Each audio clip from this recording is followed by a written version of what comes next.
नमस्कार, निकिताच किचनमध्ये आपले खूप खूप स्वागत आहे। आज आपण पाहणार आहोत अगदी छान अशी पुरणपोळी जी आपण चणा डाळ न वापरता बनवणार आहोत।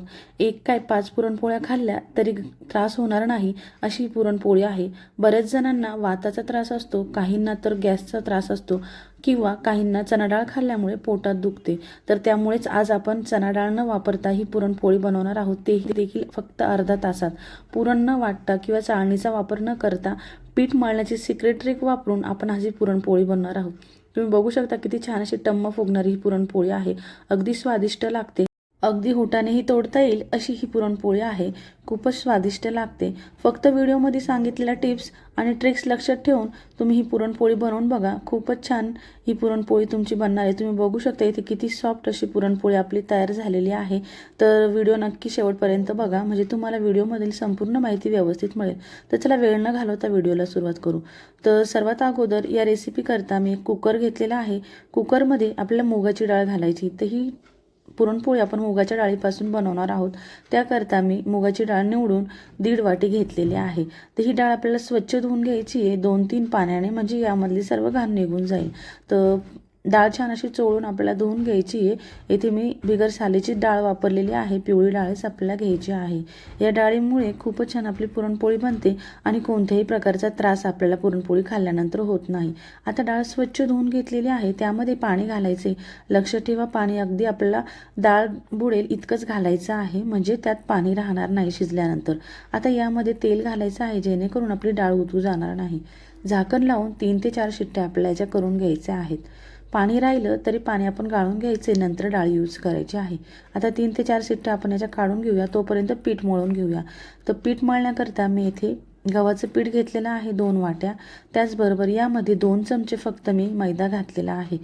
पीठ आपल्याला अगदी बारीक चाळणीने चाळून घ्यायचं आहे, त्यामुळे पोळी अगदी छान आपली होणार आहे। आता यामध्ये चवीनुसार मीठ टाकायचं आहे आणि एका तांब्यामध्ये मी पाणी घेतलेलं आहे, त्यामध्ये अर्धा चमचा आपल्याला हळद घालायची आहे। त्यामुळे पोळी खूप छान अशी रंगाची होते, पिवळ्या रंगाची।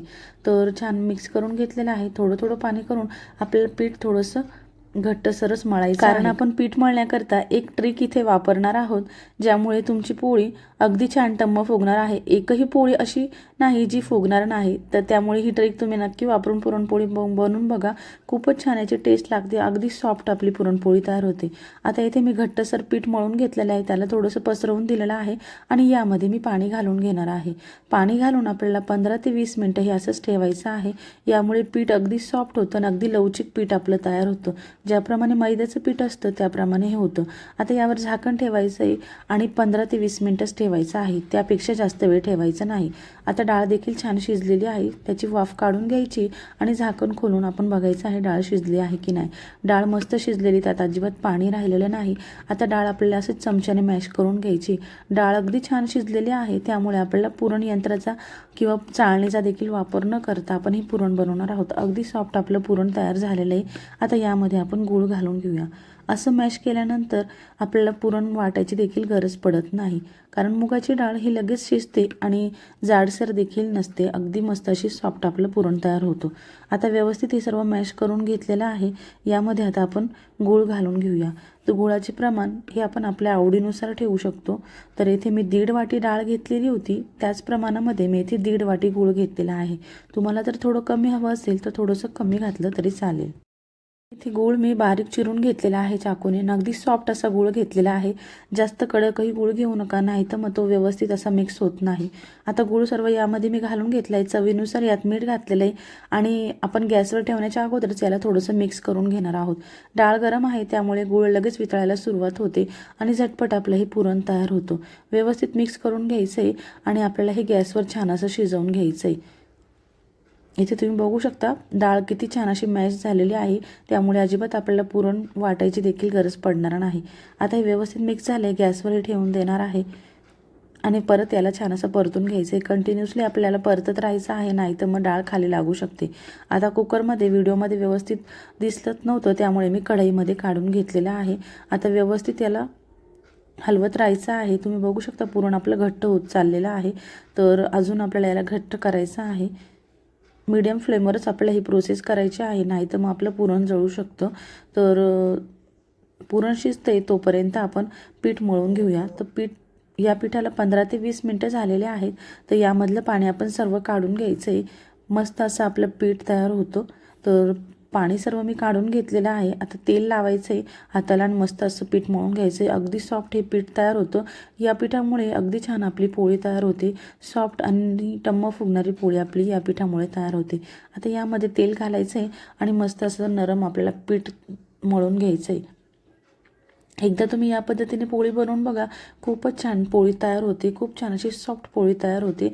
तर नक्की ही ट्रिक वापरून तुम्ही पीठ मळून बघा आणि कशी झाली आहे ते मला कमेंटमध्ये सांगायला विसरू नका. इथे तुम्ही बघू शकता अगदी मैद्याप्रमाणे पीठ आपलं मस्त असं स्ट्रेच होत आहे, कारण आपण याला पाण्यामध्ये भिजवलेलं होतं. आता पीठ हे मी साईडला ठेवून देत आहे. तोपर्यंत आपण पुरण बघूया. तर पुरण छान असं आपलं इथे कोरडं झालेलं आहे. त्यामध्ये आता वेलची पावडर घालणार आहोत. तर 2 चमचे मी इथे वेलची आणि सुंठाची पावडर घातलेली आहे. ती देखील यामध्ये मिक्स करून घ्यायची आणि अगदी कोरडं होईपर्यंत पुरण आपल्याला परत मिक्स करून घ्यायचं आहे. तुम्ही बघू शकता पुरण अगदी कोरडं झालेलं आहे. तर याला आपल्याला वाटायची देखील गरज नाही, कारण डाळ छान अशी मॅश झालेली. यामध्ये अशी उन्हातली घालून बघायची. समजा उन्हातली पडली नाही तर समजायचं आपलं पुरण परफेक्ट झालेलं आहे. तुम्ही बघू शकता अगदी कोरडं पुरण आपलं तयार झालेलं आहे. हाताला देखील चिपकत नाही. तर याच पद्धतीने आपल्याला पुरण तयार करून घ्यायचं आहे. आता पुरण व्यवस्थित थंड झालेलं एका प्लेटमध्ये मी काढून घेतलेले आहे आणि पुरणाचे आपल्याला असे गोळे तयार करून घ्यायचे आहे, जेणेकरून पुरणपोळी बनवण्याकरता अगदी सोपं जाईल. तर मी इथे पिठाचा एक उंडा घेतला आहे आणि पुरणाचा दुप्पट उंडा घेतलेला आहे. तुम्ही बघू शकता पिठापेक्षा दुप्पट असं आपण पुरण घेतलेलं आहे, तरी देखील आपली पोळी फुटणार नाही. अगदी छान मऊसूत आपली पोळी तयार होणार आहे. तर पोळ्या बनवण्याकरता अशी पारी बनवून घ्यायची. त्यामध्ये आपल्याला पुरण घालायचं आहे. हाताला पीठ लावून घ्यायचं आहे, कारण अगदी सॉफ्ट हे आपलं पीठ असतं. त्यामुळे हाताला पीठ लावून घ्यायचं आहे आणि यामध्ये आपल्याला पुरण घालायचं आहे. अशी आपल्याला पोटली तयार करून घ्यायची. या पद्धतीने तुम्ही पोळी बनवून बघा, खूपच छान पोळी आपली बनते आणि अजिबात फुटत देखील नाही. किती पुरण भरलं तरी आपली पोळी फुटणार नाही. आता याला व्यवस्थित बंद करून घ्यायचं आहे आणि हाताने असं आपल्याला पूर्ण स्प्रेड करून घ्यायचं आहे, जेणेकरून पुरण सर्व साईडला व्यवस्थित असं पसरेल. त्याला मी पसरवून घेतलेलं आहे. असं आता आपण लाटण्याने पोळी लाटून घेऊया. अगदी छान पोळी लाटल्या जाते, अजिबात चिपकत वगैरे नाही आणि फुटत देखील नाही. तुम्ही किती पोळी लाटली तरी काही हरकत नाही. ते तुम्ही बघू शकता पोळी उचलून मी परत टाकत आहे, तरी देखील मस्त अशी पोळी आपली आहे, फुटत देखील नाही. इथे छान अशी पोळी लाटून घ्यायची. पातळही ठेवायची नाही आणि जास्त जाडही ठेवायची नाही. तवा गरम करायला ठेवलेला आहे. आता आपण तव्यावर पोळी घालून घेऊया. अगदी छान आपल्याला पोळी दोन्ही साईडने व्यवस्थित अशी भाजून घ्यायची. यावर आता तूप घालून घेऊया. तुम्ही बघू शकता पोळी किती छान अशी फुलत आहे. अगदी सॉफ्ट आपली ही पुरणपोळी तयार होते. अगदी छान टम्म फुगणाऱ्या पुरणपोळ्या तुमच्या देखील बनतील. फक्त व्हिडिओमध्ये सांगितलेल्या टिप्स आणि ट्रिक्स लक्षात ठेवून तुम्ही देखील या पुरणपोळ्या बनवून बघा आणि कशा झाल्या आहेत ते मला कमेंटमध्ये सांगायला विसरू नका. दोन्ही साईडने छान अशी भाजून घ्यायची. तूप लावायचे किंवा तेल लावून तुम्ही ही पुरणपोळी भाजून घेऊ शकता. याचप्रमाणे मी सर्व पुरणपोळ्या तयार करून घेणार आहे. खूपच छान या मुगाच्या डाळीच्या पुरणपोळ्या तयार होतात. या पुरणपोळ्या खाल्ल्यानंतर कोणताही त्रास तुम्हाला होणार नाही. अगदी स्वादिष्ट देखील या लागतात. ज्याप्रमाणे चणा डाळीच्या पुरणपोळ्या असतात त्याचप्रमाणेची टेस्ट लागते. नक्की एकदा बनवून बघा आणि कशा झाल्या आहेत ते मला कळवायला विसरू नका. आणि माझी ही रेसिपी बघितल्याबद्दल धन्यवाद.